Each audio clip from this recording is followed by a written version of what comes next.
नमस्कार जौहर, मेरा नाम है शरद कुमार और स्वागत है आपका हमारे चैनल प्रोफेसर ऑफ एनजीटी में। ये video concept of learning series का तीसरा वीडियो है। बेहतर अंडरस्टैंडिंग के लिए पहला वीडियो ज़रूर देखिए, लिंक डिस्क्रिप्शन में है।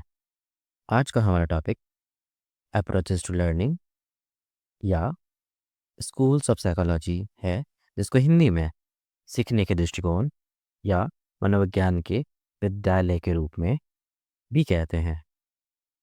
अप्रोचेस टू लर्निंग या फिर सीखने के दृष्टिकोण को एक उदाहरण के साथ समझो। टीचिंग प्रोफेशन में मेन ऑब्जेक्टिव होता है बच्चे को सिखाना।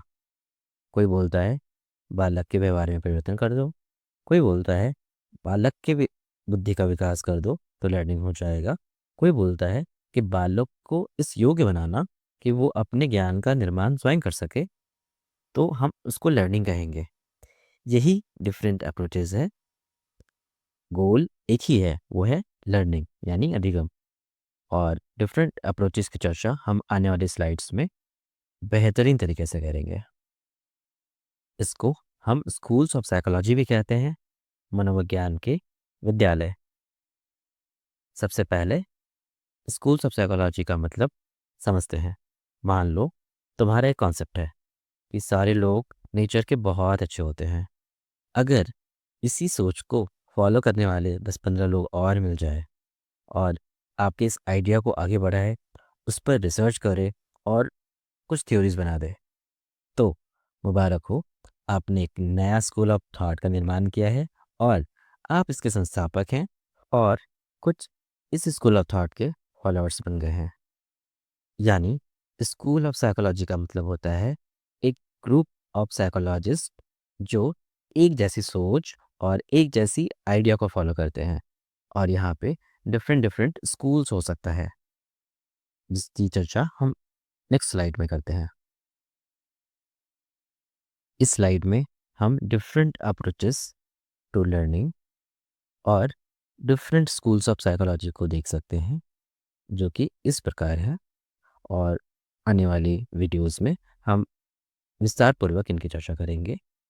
इसको पढ़ाने का मेन उद्देश्य है ये समझना कि कौन सी लर्निंग थ्योरी कौन से स्कूल्स ऑफ साइकोलॉजी में फॉल करती है या कौन से डिफरेंट लर्निंग अप्रोचेस में फॉल करती है, ताकि आप समझ पाओ। जैसे कि अगर मैं कहूँ कि जीन पियाजे की थ्योरी, तो आपको समझ में आना चाहिए कि जीन पियाजे की थ्योरी कौन सी स्कूल्स ऑफ साइकोलॉजी से बिलोंग करती है और उसके फीचर्स क्या हैं, उसके उद्देश्य क्या हैं। अगर मैं कहूँ कि अल्बर्ट बंडूरा की सोशल लर्निंग थ्योरी पढ़ना है, तो आप समझ पाओ कि अल्बर्ट बंडूरा की थ्योरी कौन सी स्कूल ऑफ साइकोलॉजी से बिलोंग करेगी।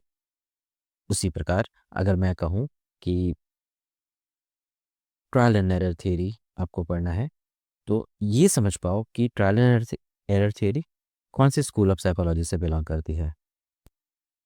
तो आई होप चीज़ें क्लियर होंगी। देखो, different school of psychology human mind को अपने हिसाब से इंटरप्रेट करता है।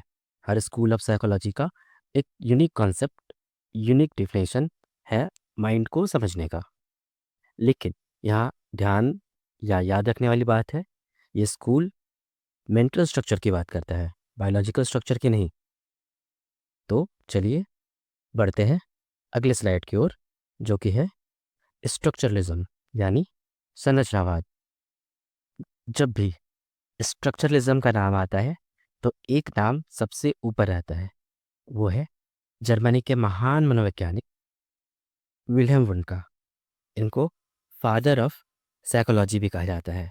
अब कुछ खुरापाती दिमाग वाले पूछेंगे क्यों, तो इन्होंने जर्मनी के लिप्जिग शहर में 1879 में एक साइकोलॉजिकल लैबोरेटरी की स्थापना की थी। ये दुनिया का सबसे पहला साइकोलॉजिकल लैबोरेटरी था। यहीं से साइकोलॉजी फिलॉसफी का पार्ट ना बन के एक अलग इंडिपेंडेंट सब्जेक्ट का स्थापना होता है और इसी वजह से इनको फादर ऑफ साइकोलॉजी कहा जाता है। हालांकि बाद में जो इनके स्टूडेंट रहे, Edward B Titchener, Edward Bradford Titchener. ये विलियम वुड के काम को आगे बढ़ाते हैं, डेवलप करते हैं, रिफाइन करते हैं और उनके काम को और प्रूव करते हैं, और ये यूएसए में जाके पहला लैब का स्थापना करते हैं। और यहीं से इस थॉट का, इस कॉन्सेप्ट का नाम पड़ता है संरचनावाद।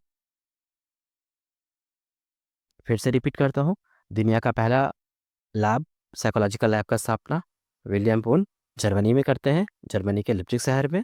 और इनके जो स्टूडेंट हैं वो स्थापना करते हैं यूएसए में जाके पहला लैब का। आई होप इतना क्लियर होगा। अब सवाल उठता है कि संरचनावाद है क्या। तो जैसा कि स्लाइड में लिखा है कि संरचनावाद एक मनोवैज्ञानिक दृष्टिकोण है जिसका एम है ह्यूमन माइंड को समझना। तो कैसे समझना? उसके कॉन्शियस एक्सपीरियंस को बेसिक एलिमेंट्स पे तोड़ के समझना। तो यहाँ पे सवाल उठता है कि कॉन्शियस एक्सपीरियंस का मतलब क्या है।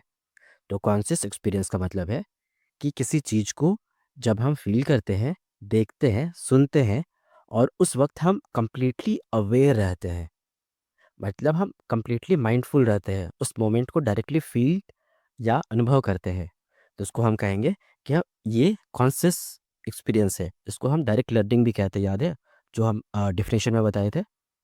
चलो, अब ये समझो कि बेसिक एलिमेंट्स को कैसे समझेंगे तोड़ के। तो उन्होंने बोला है कि बेसिक एलिमेंट्स को तीन तरीके से समझ सकते हैं। पहला है सेंसेशन, दूसरा है फीलिंग्स और तीसरा है इमेजेस के थ्रू। कि अगर हम इन तीनों की स्टडी करेंगे तो हम ह्यूमन माइंड के बेसिक एलिमेंट्स को समझ सकते हैं। अब हम इसको एग्जाम्पल्स के साथ समझते हैं। तो पहला बेसिक एलिमेंट है सेंसेशन। ये सेंस वर्ड से बना है। तो पता है हमारे पास पांच सेंसेस होते हैं।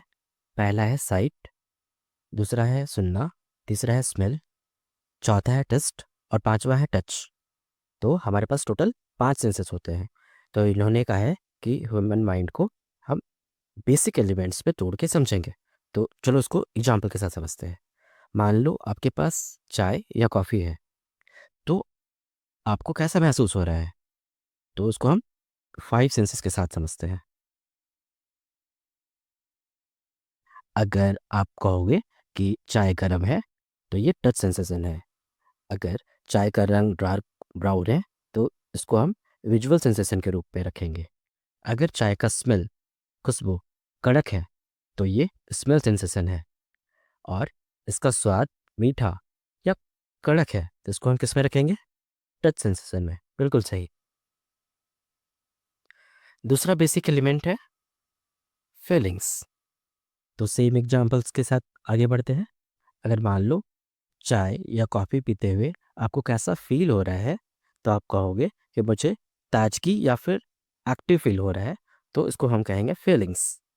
और थर्ड बेसिक एलिमेंट है इमेजेस, यानी कि मेंटल स्ट्रक्चर। चाय पीते वक्त आपके दिमाग में कौन सा मेंटल स्ट्रक्चर बन रहा है, तो इसको हम रखेंगे मेंटल स्ट्रक्चर में, यानी इमेजेस। आई होप तीनों बेसिक एलिमेंट्स क्लियर होगा। चलो, अब इस कॉन्सेप्ट को हम एक फ्लो चार्ट के साथ समझते हैं। मान लो ये माइंड है और संरचनावाद के हिसाब से ह्यूमन माइंड को डिफरेंट स्ट्रक्चर में स्टडी किया जाता है। तो ये स्ट्रक्चर्स है और इसको क्या बोले, स्ट्रक्चर। और कौन सा स्ट्रक्चर? तो सेंसेशन, फीलिंग्स और इमेजेस। सेंसेशन फाइव सेंसेस से बना है। फीलिंग्स जो हम महसूस करते हैं, कैसे? Consciously, directly. और इमेजेस जो मेंटल स्ट्रक्चर बनता है।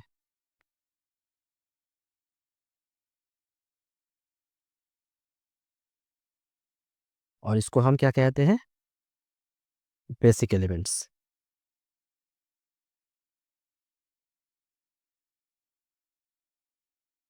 माइंड का कौन सा हिस्सा?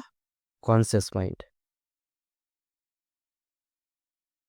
आई होप इस फ्लो चार्ट के जरिए आपका स्ट्रक्चरलिज्म क्लियर हो गया होगा।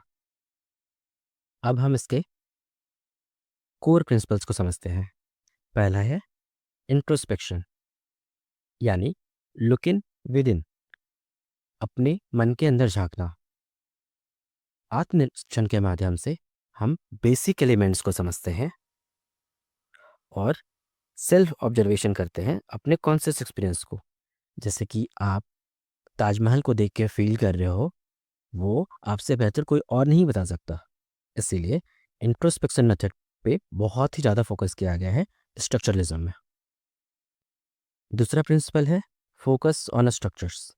जैसे कि हम पहले ही पढ़ चुके हैं कि ये स्ट्रक्चर है सेंसेशंस, फीलिंग्स एंड इमेजेस। ये इसको हम कहते हैं बेसिक एलिमेंट्स। ये आपस में इंटीग्रेट होते हैं और एक कॉम्प्लेक्स मेंटल प्रोसेस बनाते हैं। इसीलिए स्ट्रक्चरलिज्म में स्ट्रक्चर्स पे फोकस किया गया है। और आखिरी जो कोर प्रिंसिपल है वो है इमीडिएट एक्सपीरियंस का, जिसको हम कहते हैं कॉन्शियस एक्सपीरियंस, जो कि आपके सामने परचेंट है। और इस स्ट्रक्चरलिज्म स्कूल ऑफ साइकोलॉजी के कुछ फॉलोअर्स हैं जिनके नाम यहाँ पे लिखे हुए हैं। आई होप आपको ये टॉपिक समझ में आया होगा। तो चलिए बढ़ते हैं नेक्स्ट स्लाइड की ओर। ये स्लाइड हिंदी में भी है, आप इसको स्क्रीनशॉट लेना चाहते हो तो ले सकते हो। नेक्स्ट स्कूल ऑफ साइकोलॉजी की ओर, जो कि है फंक्शनलिज्म। इसको हिंदी में बोलते हैं प्रकार्यवाद। फंक्शनलिज्म का जो एग्जिस्टेंस है वो संरचनावाद के अगेंस्ट में आया। तो मान लो कि तुमको एक कार सीखना है और मैं कार सिखाने के बदले इसका गियर बॉक्स निकाल के बता रहा हूँ कि ये मेटल का बना है, और इसका टायर निकाल के बता रहा हूँ कि ये रबर का बना है, उसका सीट निकाल के बता रहा हूँ कि ये फॉर्म फॉर्म का बना है। तो क्या आप इससे कार चलाना सीख पाओगे? ना तो आप इससे कार चलाना सीख पाओगे, ना ही इसका फंक्शन समझ में आएगा।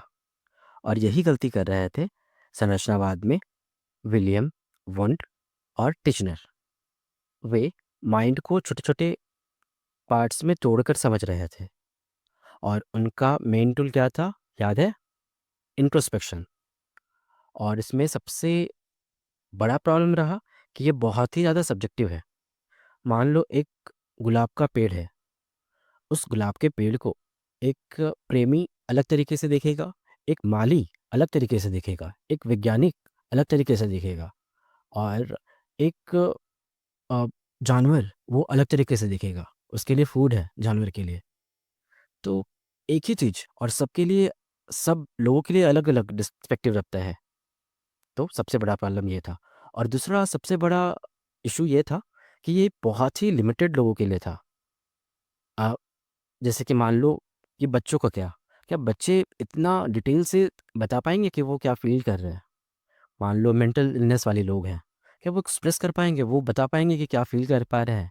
या फिर जानवर, इन लोगों की साइकोलॉजी का क्या, इन लोगों की दिमाग का क्या इन पे इंट्रोस्पेक्शन मेथड अप्लाई होगा? तो बिल्कुल नहीं। इन्हीं प्रॉब्लम्स का जवाब में आया फंक्शनलिज्म। एक तरफ जहाँ स्ट्रक्चरलिज्म जो बात करता है व्हाट के बारे में, वहीं फंक्शनलिज्म बात करता है व्हाट के साथ साथ हाउ के बारे में, कि ह्यूमन माइंड काम कैसे करता है। फंक्शनलिज्म में मोस्टली हाउ का आंसर करते हैं, जैसे कि हम क्यों सोचते हैं, हम क्यों महसूस करते हैं, और ये थॉट्स एक्चुअली काम क्या कर रहे हैं। फंक्शनलिज्म मानता है कि हमारा जो माइंड है, हमारा जो दिमाग है, वो एक ऐसा टूल है जो इन्वायरमेंट के साथ एडजस्ट करने और सरवाइव करने में हेल्प करता है। देखो यहाँ पे इसका डेफिनेशन लिखा हुआ है। इस स्कूल के गॉडफादर थे विलियम जेम्स, और इनको फादर ऑफ अमेरिकन साइकोलॉजी भी कहा जाता है। इनकी ये किताब द प्रिंसिपल ऑफ साइकोलॉजी आज भी बहुत ही रिलेवेंट है। इन्होंने अपनी किताब में समझाया कि माइंड को समझने का सबसे बेस्ट तरीका है कि ये देखना कि माइंड काम कैसे करता है और हमें इन्वायरमेंट में अडेप्ट करने में कैसे हेल्प करता है। इन्होंने बताया कि माइंड को टुकड़ों में नहीं तोड़ा जा सकता, बल्कि ये एक बहता हुआ नदी के जैसा होता है। जैसे नदी का स्वरूप हर पल चेंज होता है, ठीक उसी प्रकार हमारा ह्यूमन माइंड भी हर पल चेंज होता है। आप अगले मोमेंट में क्या सोचोगे नहीं पता। और जैसे नदी एज ए यूनिट बहती है, सेम उसी प्रकार हमारा माइंड भी एज अ यूनिट काम करता है। विलियम जेम्स चार्ल्स डार्विन के नेचुरल सिलेक्शन के थ्योरी से बहुत ही ज़्यादा इन्फ्लुएंस थे। उनका मानना था कि जैसे चार्ल्स डार्विन की थ्योरी कहती है कि समय के साथ हमारा फिजिकल डेवलपमेंट होता है ताकि हम जिंदा रह सके, ठीक उसी प्रकार हमारा मेंटल डेवलपमेंट भी होता है इन्वायरमेंट के साथ अडाप्ट करने और ढलने में, ताकि हम जिंदा रह सके। इसको हम आगे कोर प्रिंसिपल में एग्जाम्पल के साथ समझेंगे। पहले समझो चार्ल्स डार्विन का सिद्धांत कि फिजिकल चेंज कैसे हुआ। मान लो जो डॉग्स हैं, तो जो ठंडे देशों में रहते हैं, रसिया में रहते हैं, जर्मनी में रहते हैं, उनकी ब्रीड अलग है, उनका जो स्किन का थिकनेस है वो अलग है। इंडिया में जो स्ट्रीट डॉग्स हैं, उनका थिकनेस अलग है, उनका रहने और ढलने का तरीका अलग है। और यही चार्ल्स डार्विन की थ्योरी कहती है। इसको एक और एग्जांपल के साथ समझ सकते हो कि जिराफ का गर्दन समय के साथ लंबा होता गया ताकि वो पत्ता खाकर जिंदा रह सके। आई होप चार्ल्स डार्विन का कॉन्सेप्ट क्लियर हो गया होगा। अब चलो फंक्शनलिज्म के कुछ कोर प्रिंसिपल को समझते हैं। तो पहला कोर प्रिंसिपल है अडेप्टेशन एंड सर्वाइवल। ये कॉन्सेप्ट चार्ल्स डार्विन के कॉन्सेप्ट से बहुत ही ज़्यादा प्रभावित था। डार्विन ने कहा सिर्फ वही प्राणी जीवित रहते हैं जो अपने इन्वायरमेंट के हिसाब से अडेप्ट करते हैं। विलियम जेम्स ने सेम कॉन्सेप्ट को साइकोलॉजी में यूज़ किया। उनका मानना था कि माइंड और बिहेवियर का मेन फंक्शन है अडेप्ट करना और सर्वाइव करना। मान लो एक छोटा बच्चा है और वो गलती से कोई गर्म बर्तन छू देता है, तो नेक्स्ट टाइम अब वो कोई भी बर्तन छूने से उसको डर लगेगा और वो प्रोटेक्ट करता है उसको जलने से, और ये सर्वाइवल के लिए बहुत ही ज़्यादा इम्पॉर्टेंट होता है। इसको अब हम दूसरे एग्जाम्पल के साथ समझते हैं। मान लो तुम्हारे सामने भेड़िया आ जाए और वहाँ पे आपके पास दो ही ऑप्शन है, या तो भागना या तो लड़ना। अगर आप लड़ने को चूज़ करते हो तो उसी अकॉर्डिंग बॉडी भी चेंजेस आता है। जैसे कि बॉडी का जो मसल्स होता है वो स्टिफ हो जाता है, आंखें फैल जाती है, इडीसी, यानी कि बॉडी फ्लाई पोर्ट में आ जाता है। ये प्रोटेक्शन के रूप में काम करता है, जो कि सर्वाइवल के लिए बहुत ज़रूरी है। मान लो कि आपको बॉडी में कहीं पेन हो रहा है, और जब पेन होता है तो ये बॉडी में पता चलता है कि कहाँ पे इंजरी हो रही है, कहाँ से ब्लड लॉस हो रहा है, और इसको बंद किया जा सके। ये भी प्रोटेक्शन और सर्वाइवल के लिए बहुत इंपॉर्टेंट है। मान लो क्यूरियोसिटी, बच्चे हर चीज़ में पूछते हैं कि ये क्या है, ये क्यों है, और ये क्यूरियोसिटी दर्शाता है, और इसका फंक्शन है सीखना और अडाप्ट करना, और इसको नॉलेज और इनोवेशन के रूप में काम आता है। तो फंक्शनलिज्म कहता है अगर कोई थॉट या इमोशन एग्जिस्ट करता है तो वो किसी काम का जरूर है। आई होप ये पॉइंट समझ में आया होगा। अगला पॉइंट है प्रैक्टिकल फोकस, जहाँ पे संरचनावाद सिर्फ लैब तक सीमित था और वो बुक्स की बात करता था। यहाँ पे फंक्शनलिज्म प्रैक्टिकल चीज़ों पे ज़्यादा फोकस करने लगा, और फंक्शनलिज्म बताता है कि माइंड का जो काम है वो प्रैक्टिकल यूजेस में ज़्यादा होता है। जैसे कि हैबिट्स फॉर्मेशन के लिए, जैसे कि आप रोज़ सुबह उठ के ब्रश करते हो, और ये विद टाइम आदत बन जाती है। आप सुबह उठते हो और जो पहला काम है वो ब्रश करना है, फ्रेश होना है। दूसरा है तुम्हारा अटेंशन। मान लो कि आप जब क्लास में पढ़ रहे हो तो आप कंप्लीटली फोकस्ड होते हो लर्निंग के प्रति, और बाकी चीज़ों को इग्नोर करते हो। यहाँ पे अटेंशन का क्या क्या काम है, लर्निंग का। फंक्शनलिज्म मानता है कि साइकोलॉजी का काम है याद रखना और सीखना, ताकि हम बेहतर अडेप्ट कर सके, बेहतर चीज़ों को सीख सके। तीसरा और आखिरी पॉइंट है stream of consciousness. William James ने माना है कि हमारा जो माइंड है वो एक बहती हुई नदी के जैसा है। जैसे एक नदी कभी नहीं रुकती, उसी तरह हमारा दिमाग भी कभी नहीं रुकता, या एक सोच से दूसरे थॉट्स पे शिफ्ट करता है। जैसे कि मान लो आप एक सॉन्ग सुन रहे हो और उससे आपको आपकी एक्स की याद आती है। फिर आपको याद आता है कि उसके बर्थडे पे आपने क्या गिफ्ट दिया। फिर उस ख्याल से याद आता है कि आपकी सैलरी कब आएगी।